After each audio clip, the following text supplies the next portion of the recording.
नमस्कार, मैं हूं रंजीत झा। देश के धाकर वकीलों में शुमार दुष्यंत दवे ने सीजेआई चंद्रचूड़ को भरदम सुना दिया है। इसके साथ ही साथ उन्होंने मोदी सरकार को भी जमकर खरी खोटी सुनाई है। दुष्यंत दवे ने यहां तक कह दिया है कि सीजेआई साहब, आपका सुप्रीम कोर्ट फेल हो गया है, आप आज जगे हैं, आपने बहुत देर कर दी है। और मोदी सरकार की जो क्लास लगाई है उन्होंने, वो भी हम पूरा चिट्ठा आपके सामने रखने वाले हैं। दरअसल दुष्यंत दवे की चिंता मणिपुर में बढ़ चली हिंसा को लेकर है।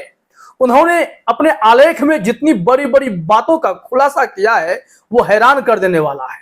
सिर्फ सरकारें ही मणिपुर हिंसा पर खामोश नहीं रही, लिपापोती का काम मणिपुर के मुख्यमंत्री या फिर केंद्र सरकार ने ही नहीं किया। इसमें सुप्रीम कोर्ट को भी वो उतना ही जवाबदेह मान रहे हैं और एक गंभीर आरोप भी लगा रहे हैं। दरअसल जानकारी यह भी आई कि 6 मई को ही इस मामले में सुप्रीम कोर्ट में एक जनहित याचिका दायर की गई थी, लेकिन सुप्रीम कोर्ट ने सॉलिसिटर जनरल के भरोसे में आकर इस मामले में कोई भी ठोस कार्रवाई करने से इनकार कर दिया था। और इसी को लेकर दुष्यंत दवे ने तो पहली कड़क टिप्पणी सीजेआई चंद्रचूड़ और पूरे सुप्रीम कोर्ट पर ही कर दी।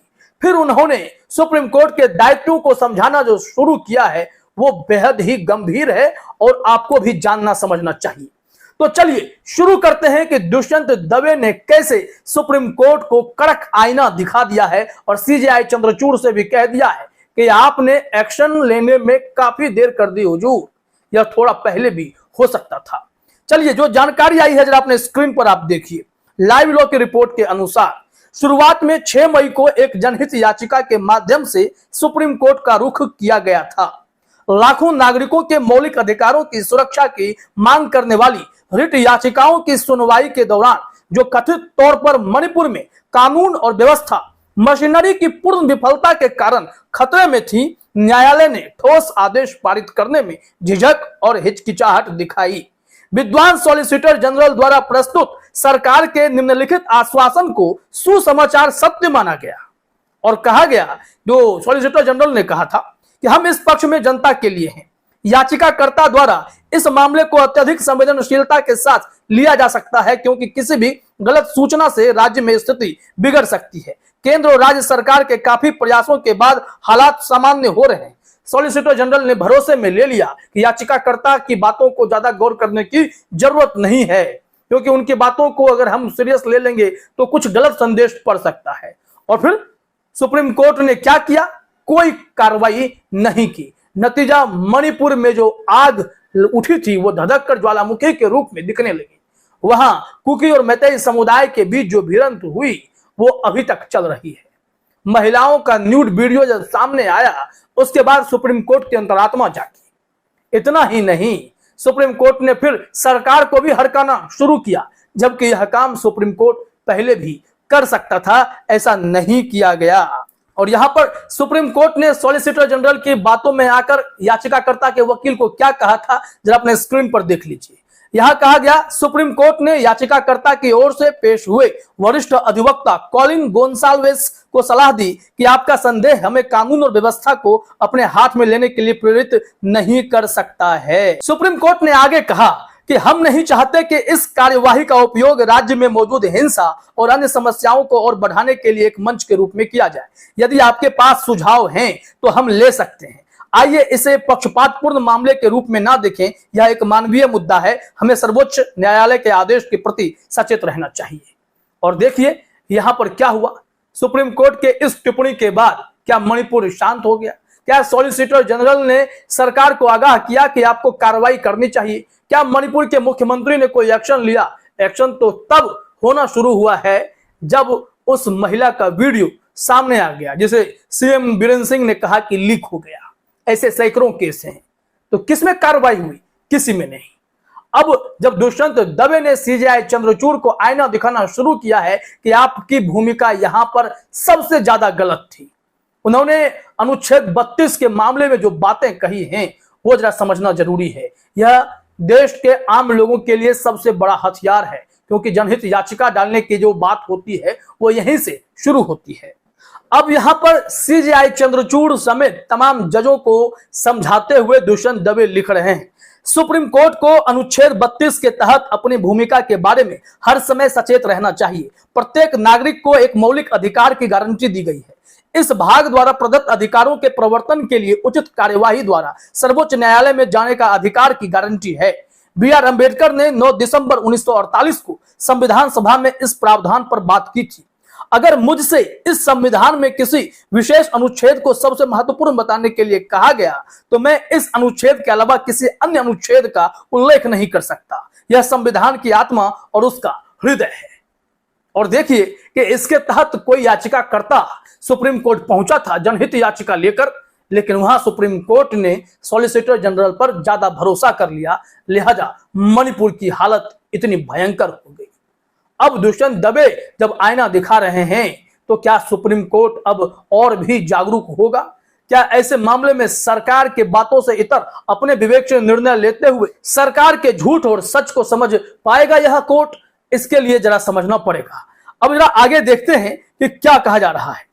उन्होंने सुप्रीम कोर्ट को यहां पर लतार लगानी शुरू कर दी है। जरा देखिए अपने स्क्रीन पर, मौलिक अधिकारों को लागू करने के प्रति सर्वोच्च न्यायालय का दृष्टिकोण लगातार असंगत रहा है।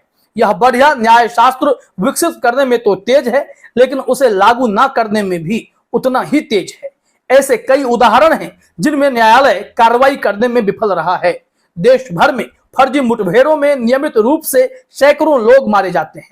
कानून की मंजूरी के बिना घरों को ध्वस्त कर दिया जाता है और बहुसंख्यक भीड़ द्वारा अल्पसंख्यकों पर हिंसक हमले किए जा रहे हैं, और फिर भी सर्वोच्च अदालत चुप्पी साधे रहती है। फिर उसके द्वारा घोषित निम्नलिखित कानून का क्या लाभ है?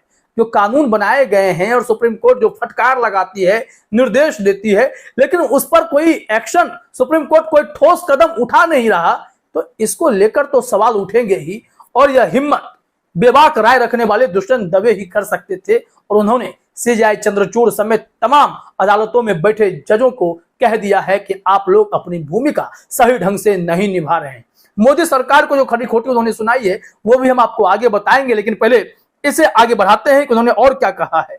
दुष्यंत दवे आगे कहते हैं कि महत्वपूर्ण बात यह है कि अदालत केवल एक निष्क्रिय, उदासीन अंपायर या दर्शक नहीं है, बल्कि कार्यवाही के संगठन, राहत को ढालने और यह महत्वपूर्ण है कि इसके कार्यान्वयन की निगरानी करने की जिम्मेदारी के साथ एक अधिक गतिशील और सकारात्मक भूमिका है। वास्तव में चूंकि राहत सकारात्मक है और सकारात्मक कार्रवाई का तात्पर्य है निर्णय एक शॉर्ट निर्धारण नहीं है, लेकिन इसके निरंतर निहितार्थ है।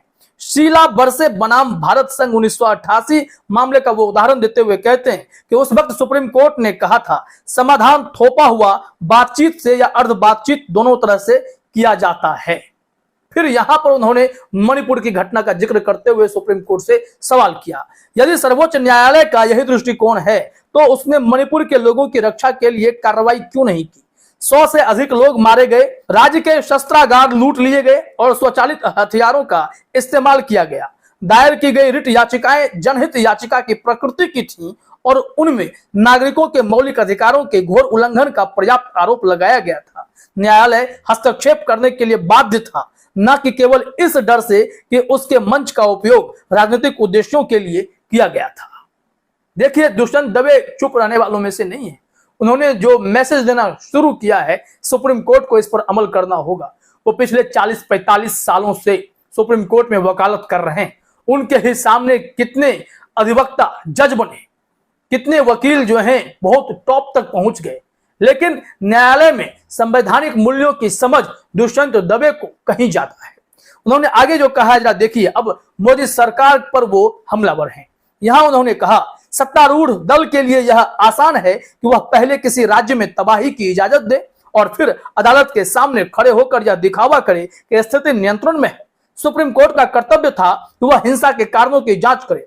इस मुद्दे को देखने और 1 सप्ताह के भीतर रिपोर्ट देने के लिए सुप्रीम कोर्ट के सेवानिवृत्त न्यायाधीशों, प्रतिष्ठित सेवानिवृत्त पुलिस अधिकारियों और सिविल सेवकों सहित विशेषज्ञों की एक स्वतंत्र समिति की नियुक्ति सहित उपाय करना भी इसका कर्तव्य था।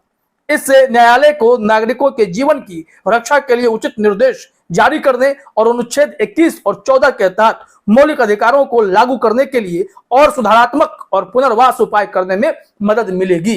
लेकिन सुप्रीम कोर्ट ने ऐसा कुछ नहीं किया, और जब पानी सर के ऊपर से गुजरा, तब सीजेआई साहब जागे और सुबह मोटो लेकर सरकार को खरी खोटी सुना रहे हैं। लेकिन इस वक्त दुष्यंत दबे सीजेआई चंद्रचूड़ को भरदम सुना रहे हैं।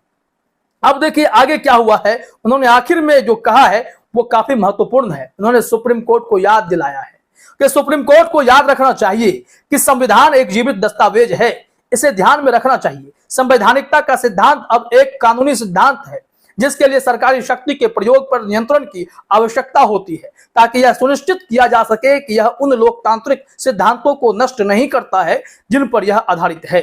इन लोकतांत्रिक सिद्धांतों में मौलिक अधिकारों की सुरक्षा भी शामिल है। संवैधानिकता का सिद्धांत शक्तियों के पृथक्करण के नियंत्रण और संतुलन मॉडल की वकालत करता है। और यह टिप्पणी जो है उन्होंने IR कोएल्हो बनाम तमिलनाडु राज्य 2007 में 9 न्यायाधीशों की संविधान पीठ के आधार पर कही है। यह टिप्पणी उनकी ऐसी थी। अब बताइए कि ऊपर से नीचे तक आप सारी बातों को सुन रहे थे, समझ रहे थे कि कैसे उन्होंने सुप्रीम कोर्ट को जबरदस्त तरीके से आईना दिखाया है। सीजेआई चंद्रचूड़ की आत्मा को झकझोरा है कि साहब आप एक्शन में तो आए, लेकिन आते आते काफी देर कर गए हैं। तो देखिए मणिपुर हिंसा को लेकर अब अदालत किस तरीके से कार्रवाई करती है और सरकारों को उनके दायित्व के बारे में समझा पाती है, और लोकतंत्र की रक्षा कैसे होगी, लोगों के जीवन की रक्षा कैसे होगी, ये सब अब सुप्रीम कोर्ट के कदम पर डिपेंड करेगा। फिलहाल इस वीडियो में इतना ही। आप सभी का हमसे जुड़ने के लिए बहुत बहुत धन्यवाद।